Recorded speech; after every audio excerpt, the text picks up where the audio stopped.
মই অভিশাপ দিছো আপোনাক আপোনাৰ ফিউচাৰ যিবিলাক প্ৰজন্ম আহিব সেইবিলাক এই সেম তিৰফালৰ তলত থাকিব আৰু কোনোবা চৰকাৰ আহি লাত মাৰি এই তিৰফল ভাঙি দিব। পাইকানৰ ঘটনাটো অতি মৰ্মান্তিক এটা ঘটনা। বৰ্তমান অসমত কি চলি আছে মোক কুৱেশ্যন কৰিলে মইতো ডাইৰেক্ট কম এইটো গুণ্ডাৰাজ চলি আছে, শোষণ চলি আছে, হিন্দু মুছলিমৰ কাজিয়া চলি আছে আৰু সেই হিন্দু মুছলিমৰ কাজিয়াটোৰ মূল নায়ক হৈছে ডক্টৰ হিমন্ত বিশ্ব শৰ্মা।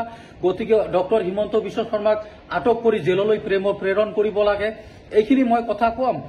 গতিকে মই যিখিনি চাই আছো আৰু অসমত বৰ্তমান একদম হিংসাত্মক এটা পৰিস্থিতিলৈ অসমখন গতি কৰি আছে।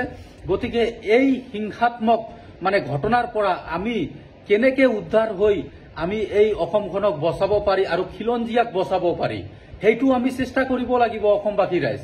কিয়নো মই দেখিবলৈ পাইছো অসমত থকা বিভিন্ন জনগোষ্ঠী থাকে, বসবাস কৰি থাকে, কোচ ৰাজবংশীকে ধৰি যিমান অসমীয়া খিলঞ্জীয়া মানুহ আছে ইয়াত সেইবিলাক খিলঞ্জীয়া মানুহৰ ওপৰত অত্যাচাৰ চলাই আছে হিমন্ত বিশ্ব শৰ্মাই।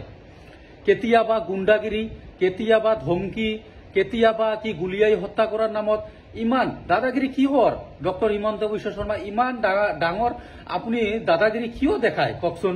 মানুহ সদায় মৰিবই, আমি এদিনাখন মৰিমেই, কিহৰ ইমান অহংকাৰ কওকচোন?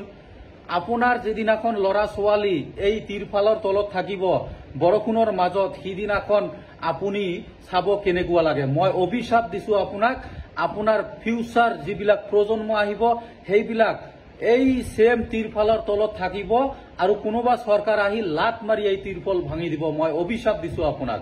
কিয়নো মানুহে হয়, মানুহে কেতিয়াও গৰু ছাগল নহয়। গতিকে অসমবাসী ৰাইজ এই গুণ্ডাৰাজ হিমন্ত বিশ্ব শৰ্মাক ডাঙৰীয়াক ইয়াৰ পৰা উৎখাত কৰিম আমি 26ত। মোৰ লগত একমত থাকি ভিডিঅ'টো শ্বেয়াৰ কৰি দিব আৰু মোৰ পেজটো ফলো কৰি ৰাখিব যাতে মোৰ এই ভিডিঅ'বিলাক ডাইৰেক্ট আপুনি সদায় পাই থাকে। ধন্যবাদ।